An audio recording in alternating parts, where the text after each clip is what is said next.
Bienvenidos a Ese tipo con un libro. En esta ocasión vamos a hablar de narrativa gótica. Este análisis de narrativa gótica fue pedido por un suscriptor y bueno, nos tardamos un poco en hacerlo, pero pueden hacerlo también ustedes de pedir un tema en específico, un libro en específico para que sea leído o reseñado. En este caso, narrativa gótica fue pedido por un suscriptor y como decíamos, vamos a comenzar a hablar de narrativa gótica. Este video va a estar dividido en partes y este se llama Un poco de contexto. Vamos a hablar de los elementos, de las cuestiones que posibilitaron el surgimiento de la narrativa gótica como la conocemos hoy en día. Hablemos un poco del contexto. Estamos en el último tercio del siglo XVIII en Europa y básicamente lo que se escribe, lo que se lee y lo que se muestra tiene que ver con la ilustración.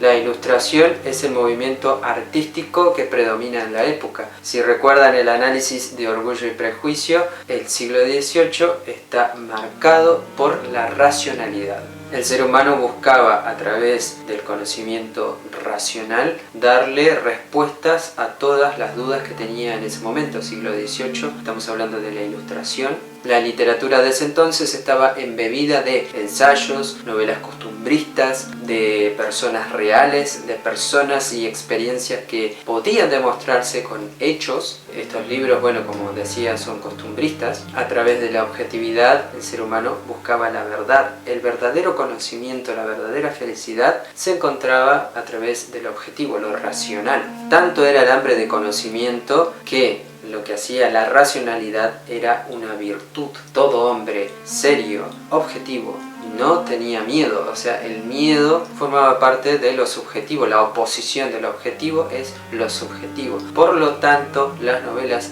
no categóricamente de terror, pero las novelas orientadas hacia ese lado eran despreciadas. Recordemos que los libros de esta época eran más que nada ensayos históricos, novelas históricas, novelas de costumbre, de uso y de personajes reales. Es por ello que el fenómeno gótico o el movimiento artístico gótico comienza a ser desplazada de a poco por una pequeña afición que comienza a desarrollarse en Europa. Los primeros influenciadores vienen de Alemania y posteriormente Inglaterra. Pero si tenemos que situarnos básicamente en autores y movimientos, los más destacados van a ser los alemanes.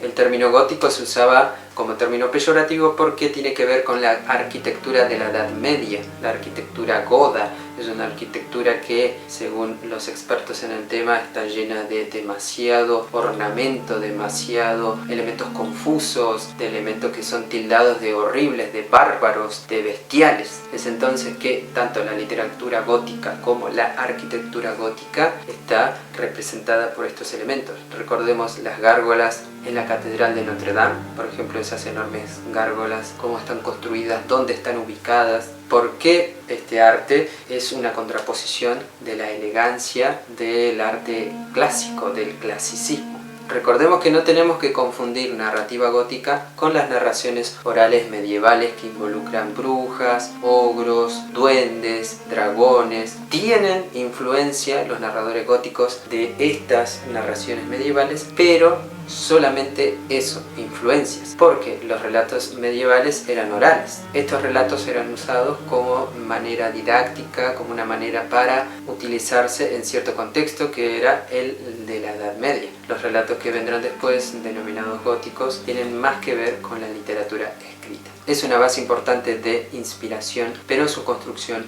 es diferente.